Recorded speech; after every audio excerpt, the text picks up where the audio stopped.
மாதா தொலைக்காட்சி நேயர்கள் அனைவருக்கும் அன்பு வணக்கம். புத்தகம் பேசுகிறது நிகழ்ச்சி வழியாக மீண்டும் உங்களை சந்திப்பதில் மிக்க மகிழ்ச்சி. அன்பு நேயர்களே, நல்ல வாசிப்பு என்பது நமது வாழ்வையே மாற்றியமைக்கக்கூடிய காரியமாக இருக்கிறது. நன்கு வாசிக்க வேண்டுமென்றால் நல்ல புத்தகங்கள் நமக்கு கிடைக்க வேண்டும். இத்தகைய புத்தகங்களை அறிமுகம் செய்வதுதான் இந்த நிகழ்ச்சியின் நோக்கமாக இருக்கிறது. அந்த வகையிலே இன்று நம்மோடு அரங்கில் இணைந்திருப்பவர் வாழ்விற்கான கலைகளை சொல்லும் ஒரு புத்தகத்தை கொடுத்திருக்கக்கூடிய திருமிகு மரிய அமலி அவர்கள். மதுரை உயர்மறை மாவட்டம், நாகமலை புதுக்கோட்டை அமைதியின் அரசி பங்கைச் சேர்ந்தவர்கள் திருமிகு மரிய அமலி. MA BEd கல்வி முடித்து 6 ஆண்டுகள் ஆசிரியராகவும் 21 ஆண்டுகள் தலைமை ஆசிரியராகவும் பணி செய்த அனுபவம் பெற்றவர்கள். மதுரை வானொலி நிலையம், வத்திக்கான் வானொலி என்று வானொலியில் கருத்துரைகளை வழங்கிய அனுபவம் பெற்றிருக்கிறார். தினமலர், ஊற்றுக்கண் போன்ற இதழ்களில் கட்டுரைகளை எழுதிய அனுபவமும் பெற்றிருக்கிறார். இவருடைய கட்டுரைகள் குறிப்பாக சொல்ல வேண்டுமென்றால், மதிப்பெண் கல்வியா மதிப்பீட்டு கல்வியா என்கிற அடிப்படையில் மதிப்பீட்டு கல்விக்கான புதிய யுக்திகளை கண்டுகொண்டவராக, அதை கற்பித்தவராக இருக்கிறார்.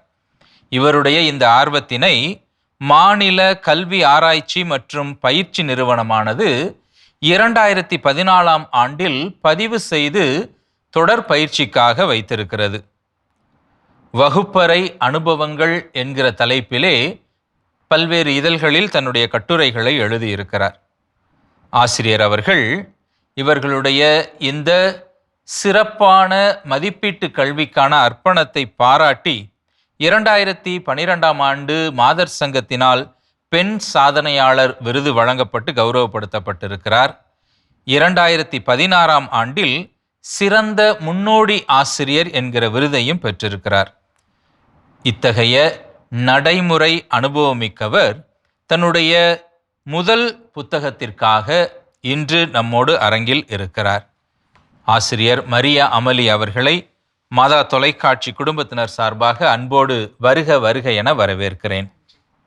இன்று நாம் பார்க்க போகிற புத்தகம் ஆசிரியர் மரிய அமலி அவர்கள் எழுதியிருக்கக்கூடிய துருவ நட்சத்திரங்கள். துருவ நட்சத்திரங்கள் என்பது மனித நேய கதைகளை உள்ளடக்கிய புத்தகமாக இருக்கிறது. ஏறக்குறைய 15 மனிதநேய கதைகள் இந்த புத்தகத்தில் இடம்பெற்றிருக்கின்றன. 15 கதைகளும் 15 விதமான அனுபவங்களை, ஆச்சரியங்களை கொடுக்கக்கூடியதாக இருக்கின்றது. இந்த புத்தகத்தை வெளியிட்டிருப்பவர்கள் கிராண்ட் வேர்ல்டு U2 ரைட் என்கிற சென்னையை சார்ந்த பதிப்பகத்தார் இதனை வெளியிட்டிருக்கிறார்கள். 15 கதைகள் 198 பக்கங்களாக எழுதப்பட்டுள்ளது. இந்த புத்தகத்தின் விலை ரூபாய் 350 இருக்கிறது. இந்த புத்தகம் தேவைப்படுகிறவர்கள் திரையில் தெரியக்கூடிய எண்ணை தொடர்பு கொண்டு பெற்றுக்கொள்ளலாம். அமேசான் மற்றும் கிண்டில் தளங்களிலும் வாசகர்களுக்கு இருக்கிறது. தேவைப்படின் அதிலிருந்து நீங்கள் பெற்றுக்கொள்ள முடியும். மீண்டும் ஒரு முறையாக உங்களுடைய இந்த முதல் படைப்பு, நீங்கள் பல கட்டுரைகளை எழுதியிருக்கிறீங்க, இருந்தாலும் ஒரு புத்தகமாக வெளியிடுவது, சிறுகதை புத்தகமாக வெளியிடுவது இது உங்களுக்கு முதல் படைப்பாக இருக்கிறது. முதல் படைப்பே ரொம்ப அருமையான ஒரு அனுபவமிக்க படைப்பாக இருக்கிறது. அதற்காகவே உங்களை சிறப்பாக பாராட்டுகிறோம், வாழ்த்துகிறோம். புத்தகத்துக்குள்ளே போகிறதுக்கு முன்னாடி உங்களை பற்றிய அறிமுகத்தில் மதிப்பெண் கல்வியை விட மதிப்பீட்டு கல்விக்கு முக்கியத்துவம் கொடுத்து நிறைய விஷயங்களை முன்னெடுத்ததாக பார்க்குறோம். இந்த மதிப்பீட்டு கல்வினா என்ன, அதை எப்படி புரிஞ்சுக்கலாம், அதை எப்படி சாத்தியப்படுத்தலாம், அதை குறித்து ஒரு சிறிய விளக்கம் கொடுங்களேன். இன்னைக்கு இருக்கிற கல்வி திட்டம் பார்த்தீங்கன்னா மதிப்பெண் மீதி இல்லாம கல்வி திட்டமா தான் இருக்குது. மாணவர்கள் படிக்கணும், மதிப்பெண் வாங்கணும், அடுத்து அவங்க வேலைக்கு நல்ல வேலைக்கு போணும், நல்லா சம்பாதிக்கணும். இதுதான் அவங்களுடைய மெயின் குறிக்கோளா இருக்குது. பெற்றோர்களை எடுத்துட்டோம்னா, தங்களுடைய குழந்தைகள் நல்ல மதிப்பெண் வாங்கணும், உயர்ந்த வேலைக்கு போகணும், நல்லா சம்பாதிக்கணும். ஆனா, அத தாண்டிய ஒரு விஷயத்த எல்லாருமே மறந்துடுற மாரி இருக்குது. இன்னைக்கு சமுதாயத்த பார்க்கையில, இன்னைக்கு நாம தவறிட்டோமோ! அப்படின்ற ஒரு குற்ற உணர்வு, வேதனையும் ஆசிரியரா எனக்கு நிறையவே இருக்குது. அ ஏன்னா, மதிப்பீடுகளின் வழி அந்த குழந்தை செல்கிறதா? அத கற்றுக் குடுக்கிறோமா? அப்படிங்கிறது தெரியாமலே போயிருது. கல்வி திட்டமும் அதற்கான ஒரு முக்கியத்துவமோ, முன்னெடுப்போ எடுக்கிறது இல்லைங்கிறது தான் என்னுடைய வருத்தமா இருக்குது. ந அந்த நான் வேலை செய்த பள்ளியில, கிராமத்து பள்ளி, அவங்க முதல் தலைமுறையினரா படிக்க வராங்க. அந்த மாணவர்களுக்கு உணவு சாப்பிடுறது எப்படி? உடை உடுத்துவது எப்படி? மரியாதையா பிறரோடு பேசுவது எப்படி? அப்படிங்கிறதெல்லாம் சொல்லிக் குடுக்கக்கூடிய ஒரு முதல் ஆசிரியரும், தலைமை ஆசிரியருமா இருந்தேன். அவங்கள பார்க்கையில படிப்பும் முக்கியம். ஆனா, அத தாண்டி அவங்க வரும்பொழுது, நல் ஒழுக்கத்தோடு கூடிய ஒரு நல் மனிதர்களாக நாம உருவாக்கணும் அப்படிங்கிறது தான் என்னுடைய முதல் கட்டமான ஒரு பணியா நான் எடுத்துக்கிட்டேன். அந்த வகையில அந்த மாணவர்களுக்கு என்ன மாதிரியான மதிப்பீடுகளை நான் கற்றுக் குடுக்கணும் அப்படிங்கிறதுல தான் என்னுடைய முக்கியத்துவமே அதுல தான் என்னுடைய கவனம் மிக முக்கியமா அதுல தான் போச்சு. அந்த வகையில மதிப்பீட்டு கல்விக்கு நானே தான் தயாரிப்பேன். இந்த ஒரு சிலபஸ் எல்லாம் நான் ஃபாலோ பண்ணல. எது அந்த மாணவர்களுக்கு தேவை? ஏன்னா நான் அந்த மாணவர்களோட நெருங்கி பழகுனதுனால, என்ன மாதிரியான குணநலன்கள் அவனுக்கு குடுத்தோம்னா, நாளைக்கு சமுதாயத்துல அவன் நல் மனிதனாக வருவான். அப்படிங்கிறது தான் என்னுடைய எண்ணமா இருந்துச்சு. இப்ப நெறைய அவங்களுடைய அ சூ குடும்ப சூழல்களே சில விஷயங்கள தவறாக போதிக்குதோ! அப்படின்ற மாரியான ஒரு கருத்து. ஒரு சின்ன ஒரு போஸ்டர் பார்த்தேன். ஒரு திருமண அழைப்பிதழுக்கு ஒரு பெரிய போஸ்டர் மாரி ஒண்ணு ஒட்டியிருக்கிறாங்க.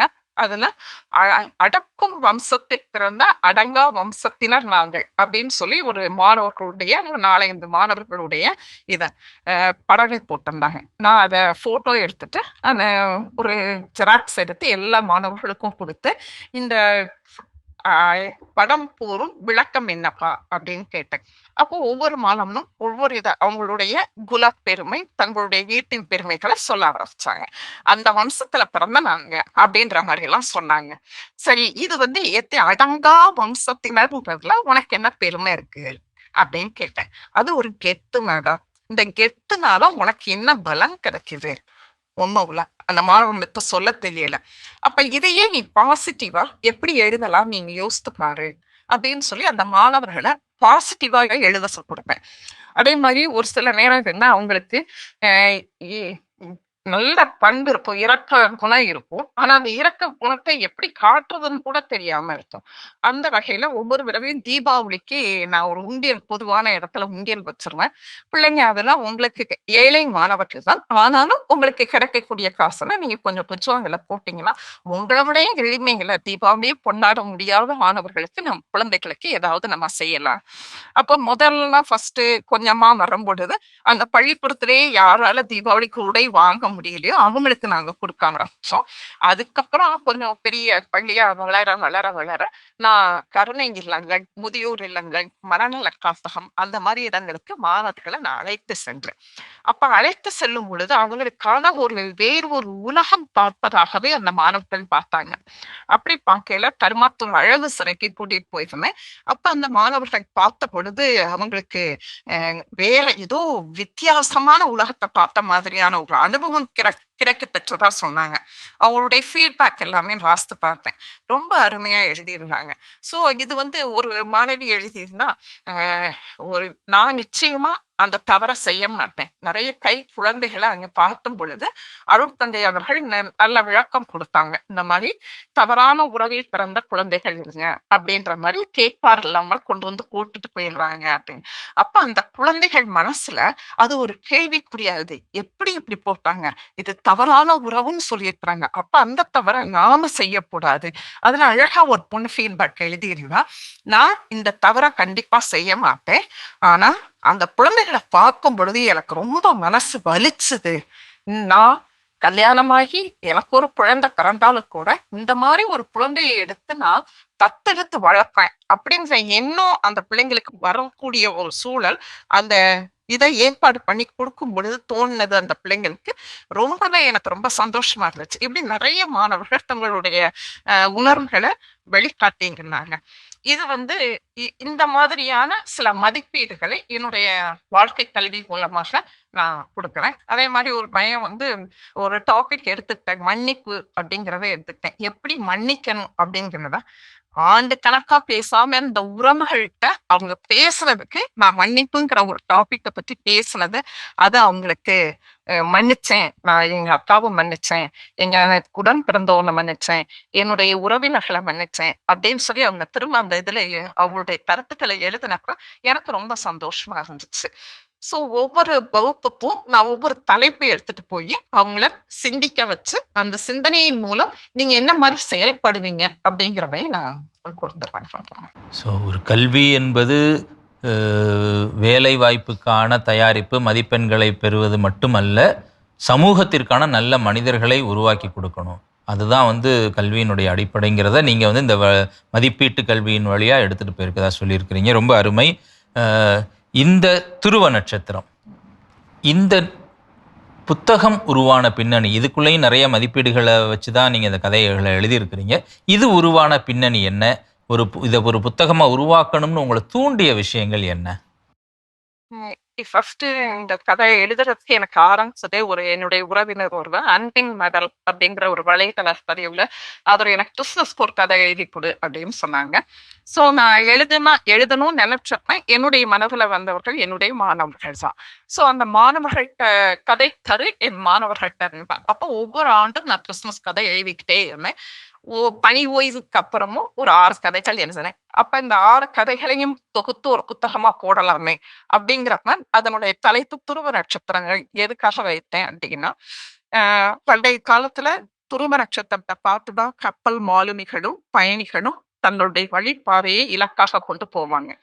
அந்த வகையில இந்த மாணவர்கள்ட்ட கண்ட ஒரு மனித நேயத்தை, அந்த மனித நேயம் ஏதோ ஒரு வகையில ஏதோ ஒரு இடத்துல அவங்க வெளிப்படுத்தும் பொழுது, இதுதான் இலக்கு, இதுதான் பிறருக்கு நாம் காட்டுகின்ற பாதை அப்படிங்கிறத அந்த மாணவர்கள் வாயிலாக சமூகத்துக்கு நான் சொல்லக்கூடிய ஒரு செய்தியாக இந்த துருவ நட்சத்திரங்கள் புத்தகத்தை நான் கொடுத்துருக்கேன். ரொம்ப ரொம்ப அருமையாக சொல்லியிருக்கிறீங்க. உங்களுடைய அனுபவம், மாணவர்களோடு கண்ட அனுபவம், அதை வந்து உங்களுடைய கற்பனையோடு சேர்த்து ஒரு கதையாக சொல்லியிருக்கீங்க. அது வாசிக்கிறப்ப சில நேரங்கள் இது உண்மை கதையோ உண்மை சம்பவமோ அப்படின்னு ஃபீல் பண்ணுற அளவிற்கு அதனுடைய அந்த எழுத்தாக்கம் நம்மளை கதைக்குள்ளே கொண்டு போகுது, அதை உணர முடிகிறது. இன்னும் ஒரே ஒரு கேள்வி, உங்களுடைய கதைகள் எல்லாமே வந்து கிறிஸ்மஸை மையப்படுத்தி ஒட்டிய ஒரு கதையாகவே இருக்குது. அதுக்கு எதுவும் பிரத்யேகமான காரணங்கள் இருக்குதா? அவர் கேட்டது கிறிஸ்துமஸ் கதை தான் கேட்டாரு. ஆனா அதுக்கப்புறமும் நான் எழுதின கதைகளை கிறிஸ்துமஸ் அடிப்படையில தான் எழுதியிருக்கேன். ஏன்னா அது எனக்கு வந்து ஒரு கிறிஸ்துவ மதிப்பீட்டின் வழியாக அந்த மனித நேயத்தை நான் கொண்டு போறது எனக்கு கொஞ்சம் பிடிச்சிருந்தது. சோ அந்த கிறிஸ்தவ மதிப்பீடுகளை, ஏன்னா நான் படித்த பள்ளி, வேலை பார்த்த இடங்கள் எல்லாமே கிறிஸ்தவ மதிப்பீடுகளின் வழி நடந்ததாலோ என்னவோ எனக்கு அந்த ஒரு கிறிஸ்தவ மதிப்பீடுகள் வழி நாம் இந்த கதைகளை சொல்லும் பொழுது அவங்களுக்கு, நான் இது கிறிஸ்தவ மதத்தை சார்ந்து இந்த கதை சொல்லல, ஆனா இந்த நிகழ்வுகள் எல்லாமே கிறிஸ்துமஸ் அன்னைக்கு நிகழ்ந்ததா சொல்றதுல எனக்கு ஒரு மகிழ்ச்சி இருக்கிறது. அது கிறிஸ்து பிறப்பு விழா என்பது ஏதோ ஒரு கிறிஸ்தவர்களுக்கான ஒரு விழாவா இல்லை, அது ஒரு மனிதநேயமிக்க ஒரு விழாவா இருக்குங்கிற புரிதலை வர்ற மாதிரி தான் இந்த கதைகள் முழுது இருக்கு. வாருங்கள், நாம் நேரடியாக புத்தகத்திற்குள்ளாக கதைகளுக்குள்ளாக செல்வோம். நேயர்கள் ஒரு சில கதைகளை நீங்கள் இங்கு பகிர்ந்து கொள்வதன் வழியாக அவர்களுக்கும் இந்த முன்சுவை கிடைக்க வாய்ப்பு இருக்கிறது. 15 அருமையான கதைகள். நாம் வந்து 2வது கதை அங்கிருந்து ஆரம்பம். முதல் கதை அன்பின் பரிசு, அதை வாசகர்கள் வாசித்து தெரிஞ்சுக்கட்டும். இந்த தியாக நெருப்பு 5ஆம் பக்கத்தில் இருக்குது. அந்த நெருப்பு எங்கே பற்றியது, யாருக்குள்ளாக பற்றியது, அதை குறித்து ஒரு சுருக்கமான விளக்கம் இறை மக்களோடு பகிர்ந்து கொள்ளுங்கள். இந்த கதையில முதல் ஆரம்பம் நிகழ்வு வந்து உண்மையான நிகழ்வு. ஏன்னா இந்த பள்ளி மாணவர்கள் நல்லா வளர்ந்து வர்ற பள்ளியா இருந்தது. அந்த நேரத்துலதான் பள்ளிகளுக்கு இடையிலான விளையாட்டு போட்டிகளுக்கு எங்கள் மாணவர்கள் செல்ல வேண்டியதா இருந்துச்சு. அப்ப விளையாட்டு ஆசிரியரும் நல்ல பயிற்சி கொடுத்தாங்க. ஆனா அவங்க போகும் பொழுது விளையாட்டு காலணிகள் அவர்கள்ட்ட இல்லை. அப்ப அவங்க செமி ஃபைனல் வரைக்கும் வந்துச்சு. அதுக்கப்புறம் தோத்துட்டாங்க அப்படிங்கிறது விளையாட்டு ஆசிரியருக்கு மிக மிக வருத்தமா இருந்துச்சு. நம்ம பிள்ளைங்கட்ட வந்து மெட்ரிகுலேஷன் லெவல்ல உள்ள பிள்ளைங்களோடு மோதி அவங்க செமி ஃபைனல் வரைக்கும் வந்தாங்க. கடைசியில அவங்க அவங்களுக்கால அந்த விளையாட்டு காலணிகள் இல்லாத ஒன்று அப்படின்னு சொல்லி அவர் ரொம்ப வருத்தப்பட்டாரு. அப்ப அந்த மாணவர்கள்ட்ட நான் சொன்னேன், உங்களுக்கு நல்ல திறமை இருக்கு. ஆசிரியர் இவ்வளவு தூரம் வருந்தி சொல்றாங்க. நீங்க விளையாட்டு காலணி வாங்குறதுக்கு உங்களுக்கு முதல்ல பணம் குடுத்து வாங்க கஷ்டமா இருக்கும். அதனால சிறுக சிறுக சேமிங்க. அந்த சேமிப்பு காச அந்த சேமிச்ச பிறகு அதுல விளையாட்டு காலணி வாங்குறதுக்கு நம்ம ஏற்பாடு பண்ணுவோம். அப்படின்னு சொன்னது, அது ஒரு உண்மையான சம்பவத்தின் அடிப்படையிலான ஒரு கதை முன்னோடி அது. அதுக்கப்புறம் அந்த நிகழ்வு வந்து நான் என்னுடைய கற்பனை வளத்துல அந்த பிள்ளைங்களுடைய மனித நேயத்தை நான் விளக்குவதாக இருக்குது. ஆனா நான் பார்த்த வரைக்கும் இப்ப தீபாவளிக்கு ஒரு பொண்ணு ட்ரெஸ் எடுத்துட்டு வந்தப்போ ஒரு பகிர்ந்துட்டுட்டாங்க. என்னுடைய வகுப்புல தீபாவளிக்கு ட்ரெஸ்ஸே எடுக்கல மேடம் ஒரு பொண்ணுக்கு. என்னுடைய வகுப்பு தோழிக்கு என்னைய மாதிரியே ஒரு உடை வாங்கி குடுத்தேன்னு அவ சொன்னப்ப, எனக்கு அது ரொம்ப டச்சிங்கா இருந்தது. ஏழை மாணவி தான். அவளுக்கு வாங்குன அதே காசுல வேற கலர்ல அவளுக்கு வாங்கி குடுத்தேன் அப்படின்னு சொன்னது ரொம்ப டச்சிங்கா இருந்துச்சு. அந்த ஒரு கருத்து இந்த கதையா வெளிய வந்துச்சு. அது வாசிக்கும்போது தான் அதனுடைய அந்த ஒரு விஷயங்கள் புரியும். காலணியே இல்லாம சிறுக சிறுக சேமிச்சு அந்த விளையாட்டுக்கான காலணிக்காக சேமிக்கிறது.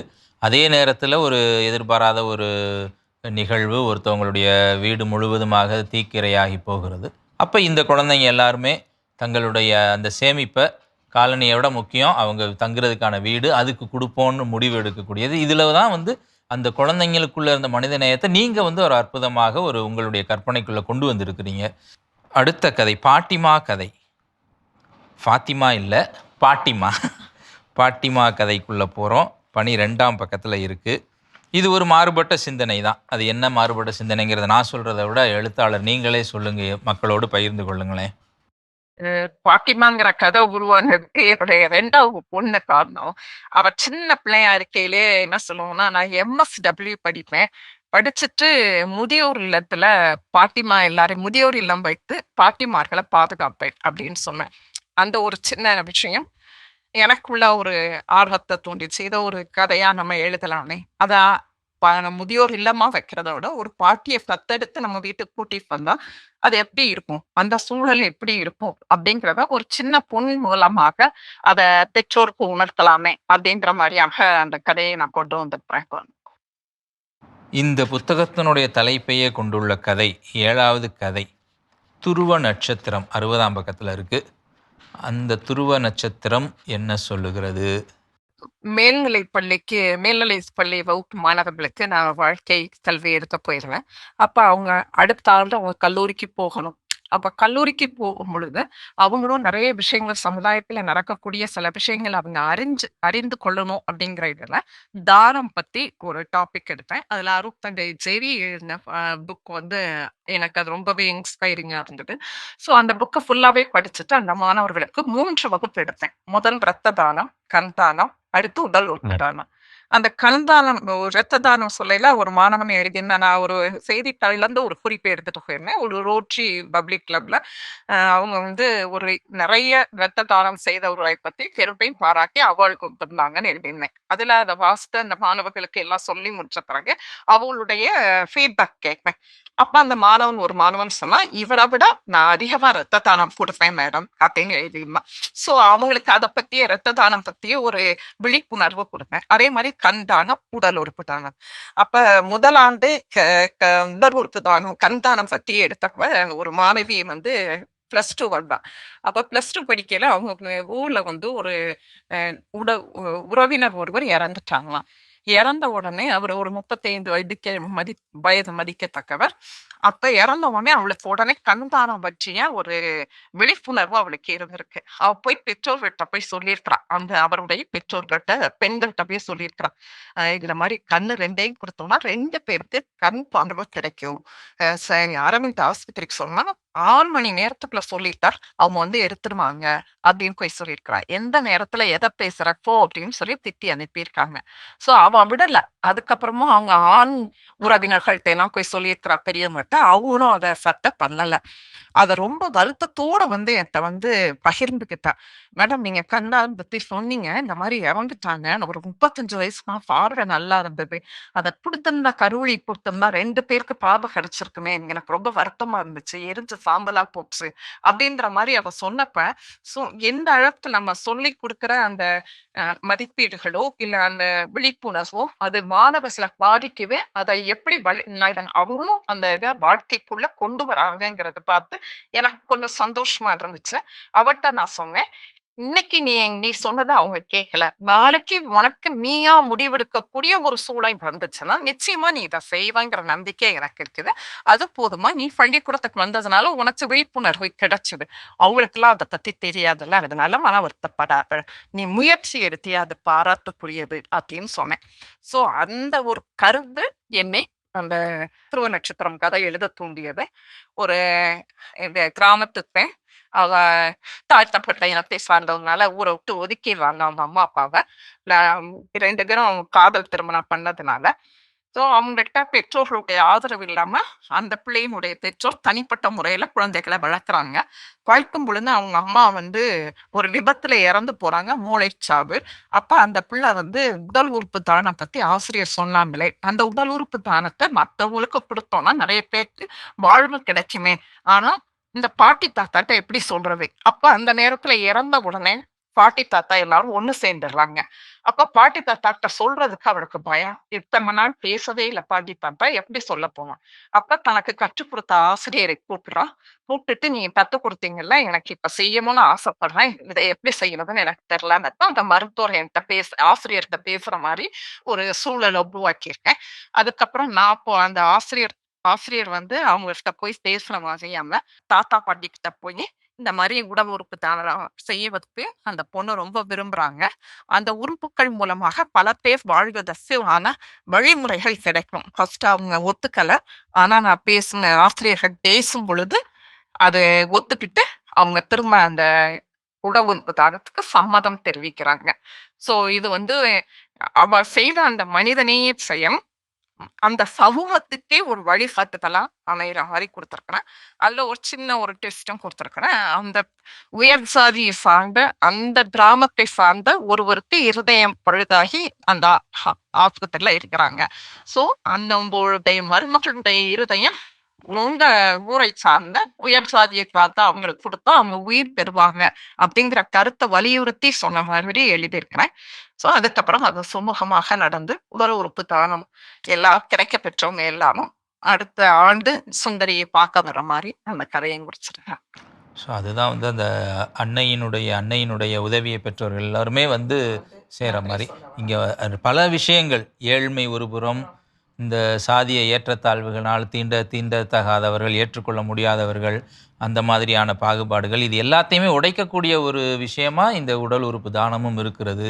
குருதி கொடையாக இருந்தாலும் சரி, கண் தானமாக இருந்தாலும் சரி, உறுப்புகள் அப்படின்னு பார்க்கும் பொழுது அதில சாதிய வேற்றுப்பாடுகள் இல்லை.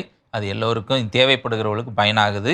மிகப்பெரிய ஒரு சமத்துவத்த உருவாக்க இது கண்டிப்பா உதவுது அப்படிங்கிறத இந்த கதை. அத விட முக்கியம் என்னன்னா, வேறு ஒரு சூழல்ல நடந்த ஒரு வாழ்க்கை அனுபவத்த, அது இன்னொரு விதமான ஒரு சூழல்ல உண்மையில் நடந்த ஒரு நிகழ்வு போலவே ஒரு கதையை கொடுக்கிறது அப்படிங்கிறது வந்து ஒரு மிகச்சிறந்த விஷயம். ஏன்னா, இந்த இந்த நீங்க சொன்ன அந்த ட்விஸ்ட்டு அப்படிங்கிறது வந்து எல்லா கதையிலயுமே லைட்டா ஒரு ட்விஸ்ட் இருந்துகிட்டே தான் இருக்கும்.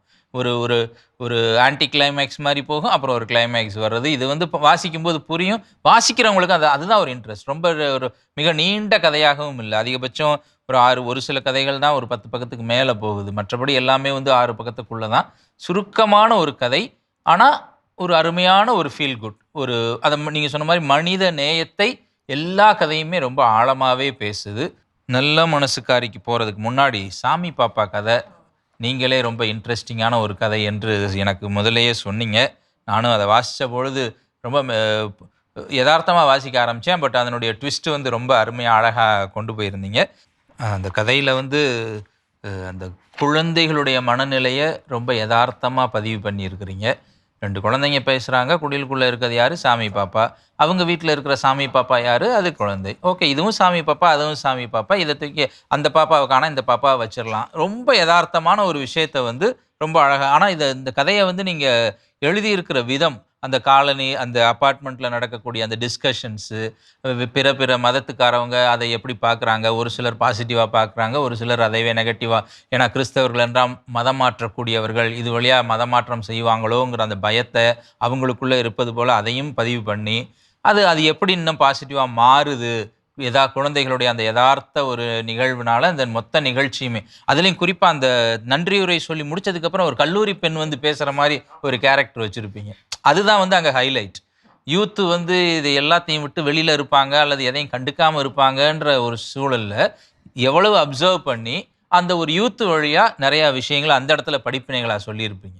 ஸோ இது வந்து எழுத்தாளர் வந்து எல்லாரையும் மதிச்சிருக்கிறீங்க அப்படிங்கிற ஒரு விஷயத்தையும் கொடுக்குது. குழந்தையினுடைய மனநிலை வழியாக குழந்தைகளையும் சொல்கிறீங்க, ஒரு இளைஞர் ஒரு இளம்பெண்களுடைய மனநிலை வழியாக அவங்களும் இந்த சமூகத்தில் அக்கறை உள்ளவங்களாக தான் இருக்கிறாங்க அப்படிங்கிற அவ்வளவு பாசிட்டிவ் விஷயங்களை அடக்கி வச்சு இது ஒவ்வொரு கதையிலையுமே அதை பார்க்க முடியுது. நிறைய கேள்விகளை எழுப்புறது தான் ஒரு புத்தகத்தினுடைய வெற்றியே. அதனால் உங்களுடைய கதைகள் வந்து அந்த மாதிரி இது அப்படி கேள்விகளையும் எழுப்பக்கூடுகிறது என்பதால் அதுவும் இது பாசிட்டிவாக தான் இருக்குது இந்த புத்தகத்துக்கு. ஸோ இந்த அருமையான புத்தகத்தை கொடுத்தவங்களுக்கு மீண்டும் ஒரு முறையாக மாதா தொலைக்காட்சி குடும்பத்தினர் சார்பாக எங்களுடைய வாழ்த்துக்களையும் பாராட்டுதல்களையும் நன்றிகளையும் தெரியப்படுத்திக் கொள்கிறோம். ஒவ்வொரு அனுபவமுமே நம்முடைய கற்பனை திறனோடு கலக்கிற பொழுது அது ஒரு அற்புத படைப்பாக மாறுகிறது என்பதற்கு இந்த துருவ நட்சத்திரங்கள் ஒரு நல்ல முன்னுதாரணமாக இருக்கின்றன. நிச்சயமாக நம்மில் இன்னும் பலர் பல்வேறு அனுபவங்களை பெற்றிருக்கிறோம். அதை எழுத்துக்களாக நிச்சயமாக பதிவு செய்திருப்பார்கள். அத்தகைய எழுத்தாளர்களை எங்களுக்கு தெரியப்படுத்துங்கள். அவர்களுடைய எழுத்துக்களை உலகறிய செய்கிறோம். அதற்காக காத்திருக்கிறோம். என்ன நேயர்களே, நிகழ்ச்சியை கண்டு ரசித்திருப்பீர்கள் என்று நம்புகிறோம். மீண்டும் ஒரு புதிய புத்தகத்தோடு உங்களை சந்திக்கிறோம். அதுவரை உங்களிடமிருந்து விடைபெறுகிறோம். நன்றி, வணக்கம்.